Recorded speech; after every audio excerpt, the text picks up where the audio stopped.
Hello మిత్రులారా, మీ అందరినీ మళ్ళీ చూడటం ఆనందంగా ఉంది. ఇది అక్షయ, 4 ఏళ్ల డాడీ లిటిల్ ప్రిన్సెస్. నా ఛానల్ అడోరబుల్ అక్షయాకి తిరిగి స్వాగతం. కొత్తది నేర్చుకోవడానికి సిద్ధంగా ఉన్నారా?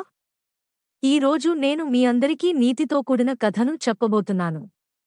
కథ పేరు the tortoise and the rabbit. ఒకప్పుడు ఒక అడవిలో తన వేగాన్ని గురించి గొప్పగా చెప్పుకోవడానికి ఇష్టపడే ఒక వేగవంతమైన కుందేలు నివసించేది.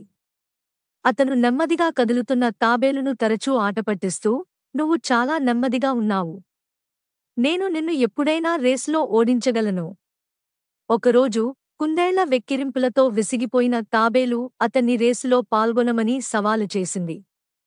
కుందేలు నవ్వుతూ అంగీకరించింది, అతను సులభంగా గెలుస్తాననే నమ్మకంతో. అడవిలోని జంతువులన్నీ రేసును చూసేందుకు గుమిగూడాయి. రేసు ప్రారంభమైన వెంటనే కుందేలు దూసుకుపోయింది, తాబేలును చాలా వెనుకకు వదిలివేసింది. మితిమీరిన ఆత్మవిశ్వాసంతో కుందేలు గెలవడానికి తనకు చాలా సమయం ఉందని భావించి మధ్యలో నిద్రపోవాలని నిర్ణయించుకుంది. ఇంతలో తాబేలు నిలకడగా కదులుతూనే ఉంది, ఎప్పుడూ ఆపలేదు లేదా వదులుకోలేదు.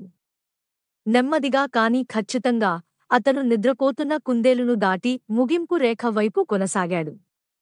కుందేలు మేల్కొన్నప్పుడు ముగింపు రేఖకు సమీపంలో తాబేలు కనిపించింది. అతను వీలైనంత వేగంగా పరుగెత్తాడు, కాని చాలా ఆలస్యం అయింది.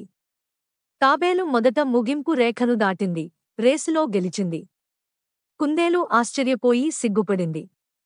తాబేలు నవ్వి, నెమ్మదిగా మరియు స్థిరంగా ఉంటే రేసులో గెలుస్తుంది అని చెప్పింది. స్నేహితులతో చేరినందుకు ధన్యవాదాలు. మరిన్ని సాహసాలు రానున్నాయి. మీకు ఇష్టమైన భాగాన్ని వ్యాఖ్యానించడం మర్చిపోవద్దు.